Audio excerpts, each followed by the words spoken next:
반갑습니다. 인생교육 조력자 비비런덕입니다. 오늘 이 시간에는 현대카드, 현대캐피털, 현대커머셜 자기소개서 항목 분석 보내드립니다. 제 영상이 처음이시라면 아래 정보란에 링크 주소를 따라 자소서 그리고 면접 비법 노트 영상에 댓글로 메일 주소 남겨주시면 보내드리도록 하겠습니다. 구독과 좋아요, 알림 설정까지 부탁드립니다. 자, 첫 번째 항목 보겠습니다. 가치 있는 경험이 무엇인지 정의하고 사례와 함께 논리적으로 서술해달라고 700자를 요구하고 있는데요. 가치 있는 경험에 대해서 여러분들 사전을 뒤져볼 테지만 사실 사전적 의미를 옮겨 적는 방법은 절대로 추천하지 않습니다. 그저 쓸모 있는 경험 요 정도로밖에 해석이 안 될 것이기 때문이죠. 그래서 진짜로 가치 있는 경험에 대한 정의를 쓰려고 한다면 뒤이어서 등장하게 될 여러분만의 고유한 경험에 맞는 그 의미의 재해석이 필요합니다. 그래서 저 같은 경우에 가치 있는 경험에 대해서 정의하라고 한다면 이렇게 정의할 것 같아요. 눈에 보이지 않는 한계선을 과감히 뛰어넘을 만한 용기와 결단, 그런 경험, 또는 현실에 안주하지 않는 의미 있는 어떤 도전 경험, 또는 소신을 가지고 옳다고 생각하는 일에 매진하는 집념, 그런 것이 드러나는 경험, 또 한편으로는 사회적 편견을 넘어서는 새로운 시도, 이것이 가치 있는 경험이다. 이렇게 정의를 내릴 수 있을 것 같고요. 사실 제가 말씀드린 게 정답이 아닐지라도 사실 결국 여러분들에게 요구할 만한 수준의 경험들이라는 것은 아마도 이 안에, 이 범주 안에 포함되어 있을 거라고 생각합니다.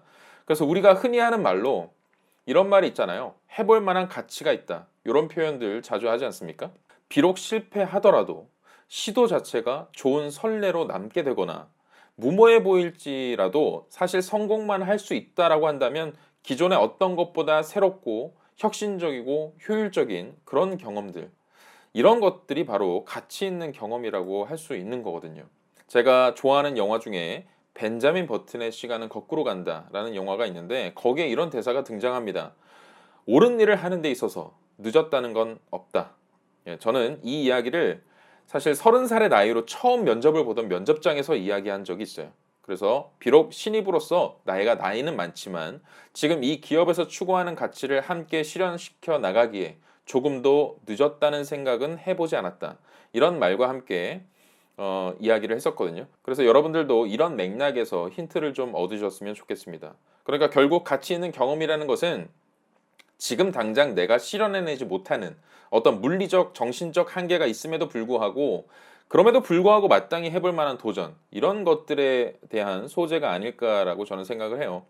그래서 뒤늦게 전혀 다른 영역의 공부에 도전한다거나 혹은 기존에 존재했던 방식을 뒤집고 전혀 새로운 방식으로 새로운 시도를 했던 경험, 또는 남들이 다 안 된다고 만류했음에도 불구하고 나는 그것이 옳기 때문에, 그러한 소신을 가지고 있었기 때문에 밀어붙였던 경험, 혹은 뻔히 실패가 눈에 보였지만 과감히 도전에 옮겼던 그런 사례들이 좋은 소재라고 저는 생각합니다. 그러니까 여러분들도 잘 아시다시피 현대카드, 현대캐피탈, 현대커머셜, 그 중에서도 특히나 이제 현대카드 같은 경우에는 이 같은 시도들을 굉장히 많이 하고 있죠.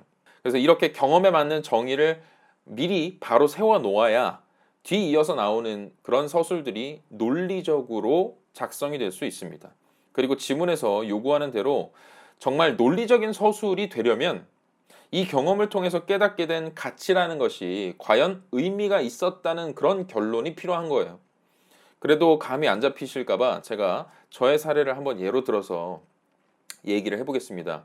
좀 이와 결을 좀 같이 할 만한 경험들이 있다고 하신다면 그 부분들을 바로 끄집어내 보시면 좋을 것 같아요. 저는 전공 과목이 동아시아 지역학이에요. 굉장히 생소한 학문입니다. 그리고 이 동아시아 지역학을 전공으로 삼고 있는 학교들이 한국에 그다지 많지 않아요.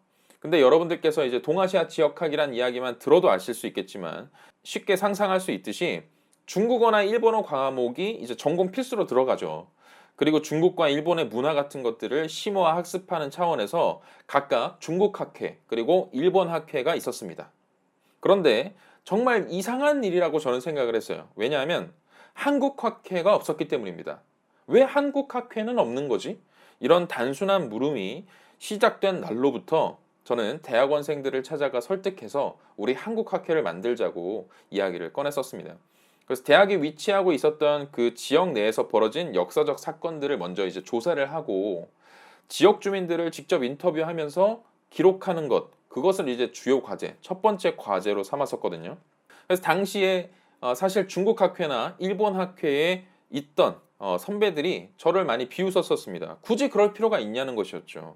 하지만 저를 포함한 몇몇이 이제 학회 설립을 앞두고 계속해서 우리 어떤 주제로 뭔가 의미 있는 것들을 해볼까라는 밤샘 토론 같은 것들을 하면 할수록 진짜 우리가 할 수 있는 것들이 너무나 많고 또 나름대로 의미가 굉장히 클 것이라는 확신이 좀 들었어요.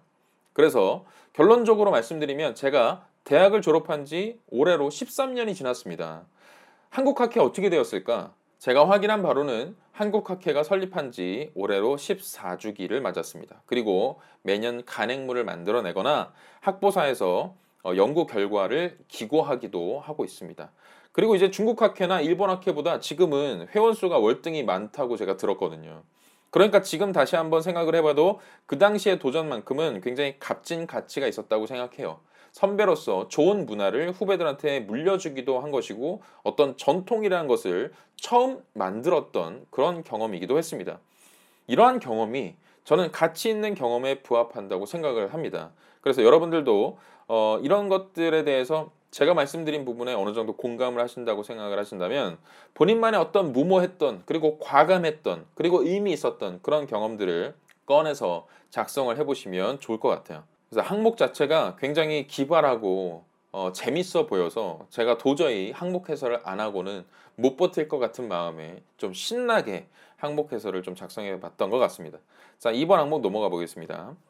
지금의 나를 만드는 데 영향을 미친 경험 또는 본인의 성장과 발전을 위해 시도, 도전했던 노력에 대해서 설명해 주세요. 그리고 괄호 안에는 어떤 목적으로 시도 또는 도전했는지, 그 경험들을 통해서 얻은 것은 무엇이며 앞으로 본인의 삶에서 어떻게 발휘할 것인지 등을 천자를 요구하고 있습니다.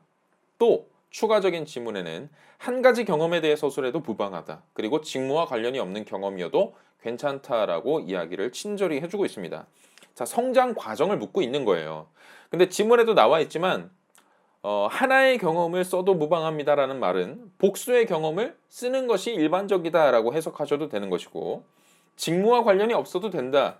이거 진짜 직무와 관련이 없어도 된다. 이렇게 받아들이셔도 됩니다. 직무와 관련이 없어도 된다고 했던 만큼 주제 선정의 폭을 좀 넓게 생각해 보시면 좋겠어요. 직무와 연결을 시키지 않으면 사실 좀 불안할 수도 있거든요.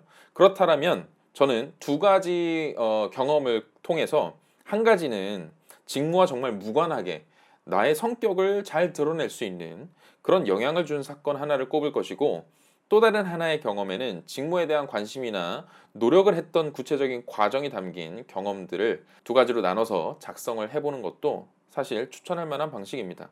그래서 경험을 고르고 작성하기 전에 주의하실 점이라고 한다면 괄호 안의 지문을 반드시 좀 염두하라는 거예요. 그러니까 어떤 목적으로 시도나 도전을 했는지 작성하라고 했기 때문에 반드시 해당 경험을 했던 이유가 잘 드러나야만 합니다. 구체적으로 말씀드리면 뚜렷한 명분이나 어떠한 목적을 가지고 책임감 있게 성실히 꾸준히 임했던 경험이어야 된다는 거예요. 자, 또 한편으로 앞으로 본인의 삶에서 어떻게 발휘할 것인지를 묻고 있잖아요.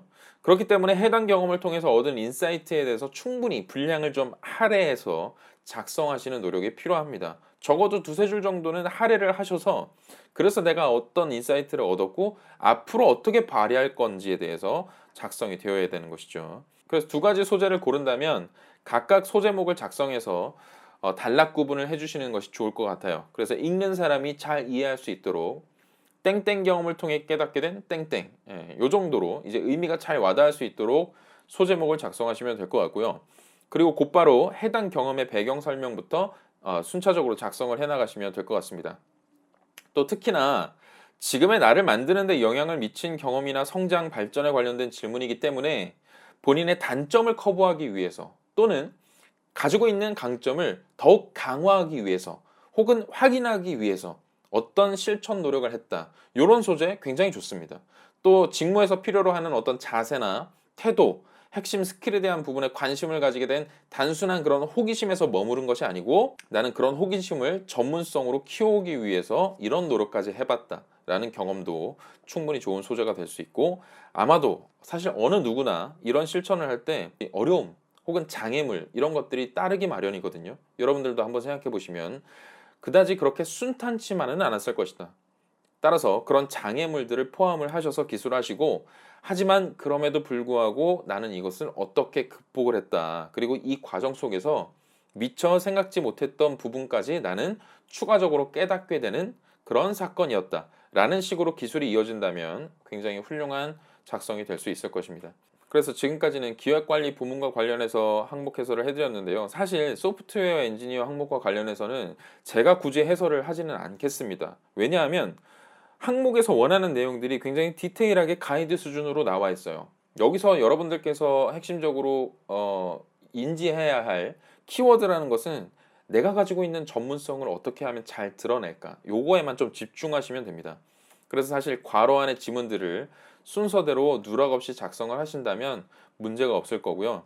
그래도 혹시나 작성하시는데 관련돼서 궁금증이 있다고 하신다면 댓글을 통해서 문의해 주시기 바랍니다. 그러면 성심성의껏 답변해 드리도록 하겠습니다.